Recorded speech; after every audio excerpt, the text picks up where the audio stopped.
Hey, what's up, everyone? I'm Reactor, and this is Quinn. And today's article comes from abcnews.go.com and says, 2 Navy SEALs, 2 Marines charged with murder in death of Green Beret. Prosecutors. So we have some infighting in the military. That's some crazy stuff. 2 SEALs from the Navy's elite SEAL Team 6 and 2 Marines have been charged with murder and involuntary manslaughter in the death of Army Green Beret Staff Sergeant Logan Melger in Mali in June 2017. If the case moves to a court-martial, the 4 members of some of the U.S. military's most elite units face the possibility of life in prison without parole. That sucks. That's messed up. Charges were preferred yesterday against 2 sailors and 2 Marines in the death of Army Staff Sergeant Logan Melger, who died June 4th, 2017, while serving in Bamako, Mali, said a Navy statement. And it's weird because they're saying this is a Green Beret, and then we have 2 Marines, Army Staff Sergeant. So the Staff Sergeant was in the Army. Then there's 2 Marines, totally different branch of the military, and then Navy SEALs, another totally different branch of the military. I didn't even realize that they work together like that. That's weird. Right. I didn't know. I don't know where Bamako is. Yeah. It sounds far away. Yeah. The 4 personnel face charges under the Uniform Code of Military Justice, including felony murder, involuntary manslaughter, conspiracy, obstruction of justice, hazing, and burglary, the statement said. So they must have snuck into his house, hazed him, and then accidentally caused his death. They planned a break-in to kill him, haze him, and steal his... It says involuntary manslaughter, but it does say felony murder. But it says obstruction of justice, which makes it seem like they were trying to hide the evidence. I mean, they broke in and started messing with him, and then he died accidentally from the involuntary manslaughter, and then they all worked together to hide the evidence. That's what I'm getting from these charges. They probably Could be wrong. They probably bet each other that they could survive like a waterboarding, waking up in the middle of the night. Yeah, like whatever, something like that. No one can do that. It's some weird thing like that. I mean, because these are like some of the most elite dudes in the country. Crazy bet. Like, how do you? I feel like those guys would have crazy bets going all the time. Like, no, I could definitely cut my finger off and sew it back on or something like that. And I'll be fine. Have you ever seen Navy SEAL training? A little bit. They like hog tie you and drop you from a helicopter into the ocean. Oh, do they? Yeah, stuff like that, like crazy stuff. Yeah. So okay. I can't imagine hazing could be any worse than SEAL training. Okay. Yeah, I don't know much about it. I just know that it's rigorous and intense. Charge sheets identify the 2 SEALs as serving with Naval Special Warfare Development Group, the official name for SEAL Team 6, the elite unit most famous for carrying out the raid that killed Osama bin Laden. The 2 Marines belong to the U.S. Marine Corps Forces Special Operations Command. Okay. This must be a big deal to actually reach the news, I'm thinking. Yeah, normally they would just cover it up, right? Yeah. No, not really, though. I don't know. The charge sheets allege that on the night of June 10th, the 4 Special Operations Service members obtained duct tape, broke down the door into Melger's sleeping quarters, bound him up with duct tape, and then strangled him to death while in a chokehold. The charge sheets do not provide a motive for Melger's death, but under the burglary charge, alleges the 4 broke into Melger's room with the intent to assault. I bet. Weird, man. I'm guessing that like there was some trash talking, like no one can get me in my sleep, and they're like, oh yeah, get the duct tape. Or he was just not part of the team, and they hated him for some reason. Like maybe he was going to snitch on them for something. Right. It sounds like a murder where they were trying to cover something up. That's what. I mean, they have to know that how long to choke someone to kill them. They are literally the murderers of our country. It would be very difficult to argue you made a mistake in breaking in to kill somebody when that's your job to be able to do that. Well, I'm saying, more efficiently than others. Navy SEALs and like recons and they're all kind of on the same level. I do not know. They're the most elite of the military branches of it. I do understand. Yeah, that, so they have to, like they're trained to murder people legally. They have license to kill. Yeah. So they have to know that you can strangle someone for 4 minutes before they die, 2 minutes before they pass out. Right. So if they strangled them to death, they had to have known what they were doing. That's messed up, dude. Could you imagine being elite and then 4 elite dudes murder you in your sleep? Ooh. That's why. I don't like any of that stuff. The 4 service members also faced charges of obstruction of justice for denying their use of duct tape, lying that they had drunk alcohol, and providing false timelines about what happened that night. Well, these guys sound like a bunch of kids that are given too much power. Yeah. One of the SEALs is alleged to have gruesomely tried to cover up the damage to Melger's trachea by carrying out a cricothyrotomy, normally a life-saving procedure where an incision is made in the trachea to help with breathing. So they accidentally crushed his trachea. Yeah. And then tried to like shove a tube trying down to his cover throat. up the damage. No, he was trying to save his life. Right. I mean, come on, be honest. You know, he didn't try doing an emergency tracheotomy or whatever you want to call it, cricothyrotomy, you know, to hurt him, to cover up. We don't want him to know that we hurt him. Quick, help him breathe, to cover it up. The fact that they even report on a situation like this it's great, because you would think it would just get shoved in the back where no one would, you know, like you like top secret shit. Seriously, yeah, like how. Like if you knock someone out and then you start doing CPR on them, are you trying to cover up the murder? You know, not really. Come on, you're trying to stop it from being a murder, of course. Yeah, it was probably like a, who knows, guilty. Like, let's save him. Like, this guy's gonna die. We have to. I think save the him. reason that this did come to light, if it was all an like interagency thing, like it was all SEALs or all Marines, then they would have probably not talked about it very much. But because it was like Army involved with Navy and Marines, all these crossover branches. How do you keep quiet about that? You don't. Right.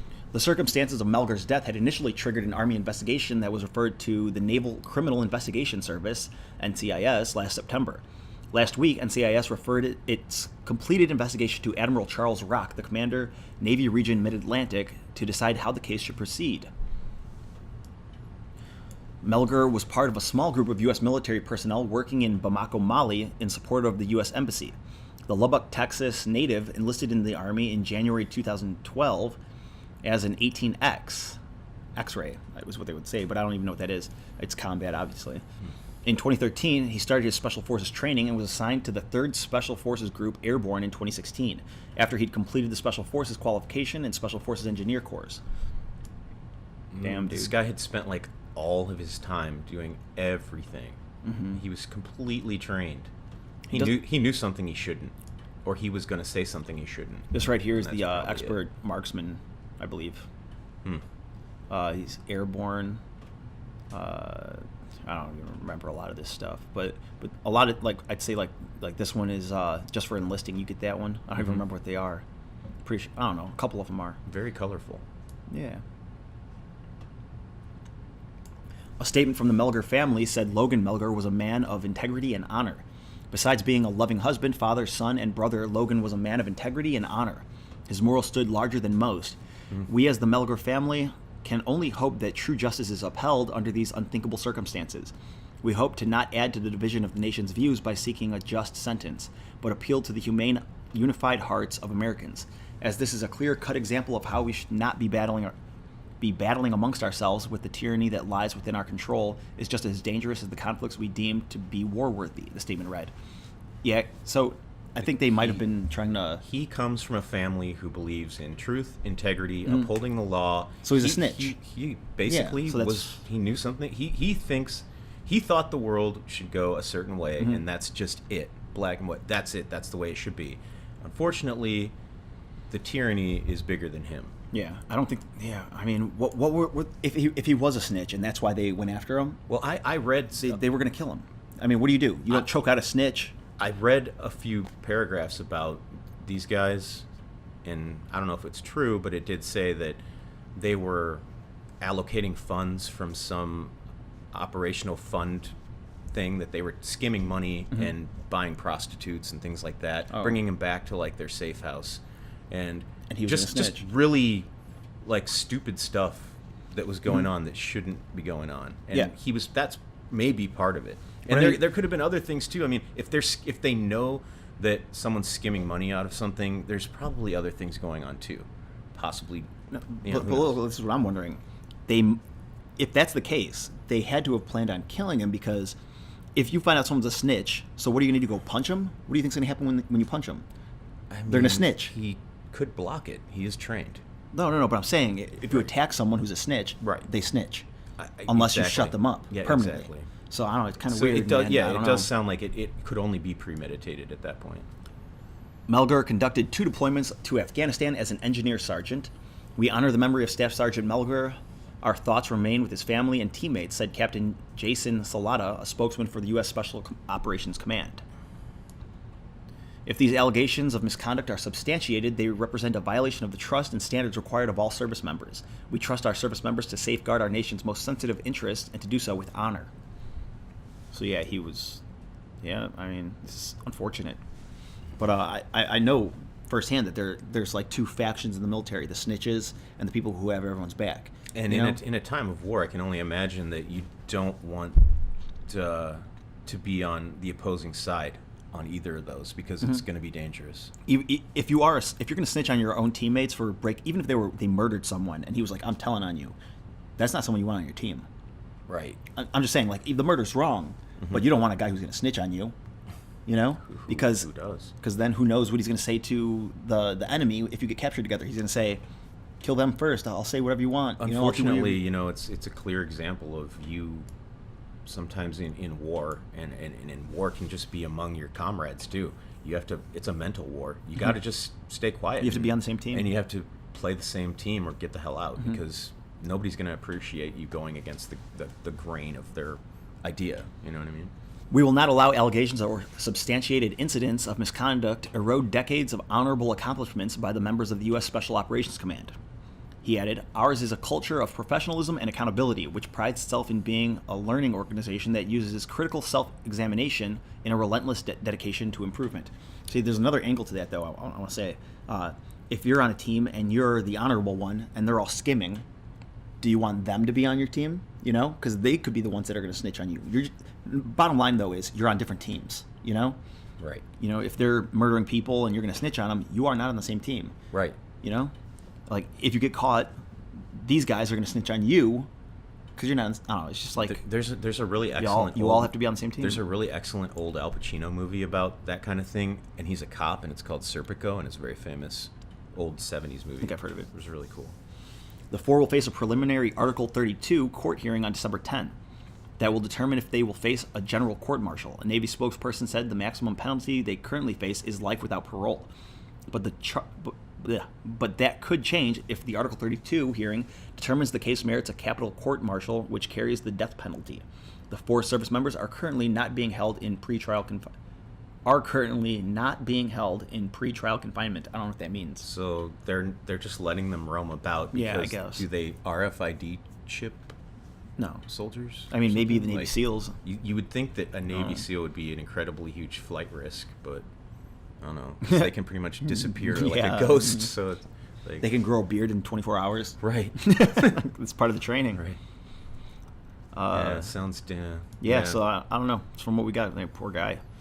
I mean, yeah, he was what on the a- wrong team. What a sad situation. He is obviously an upstanding Yeah. guy, according to this article. And yeah, all you can do is just think, wow, these guys totally screwed this guy over. And he was probably just wanted to tell the truth when, the truth isn't always the answer. Mm-hmm. Yeah, it kind of reminds me of that scene from Full Metal Jacket, is it? That, right? You know what I mean? Where they all haze the dude with the soap and the socks and stuff like that. I don't know. You have anything else you want to say? No. Okay. So that's it for the article. If you enjoyed it, let us know by giving it a thumbs up. Leave a comment telling us what you think. Was this guy a snitch or what? I mean, I guess obviously the 4 bad guys are the ones who murdered him. But other than that, check our description for our Patreon link if you want to help us, and thanks for watching.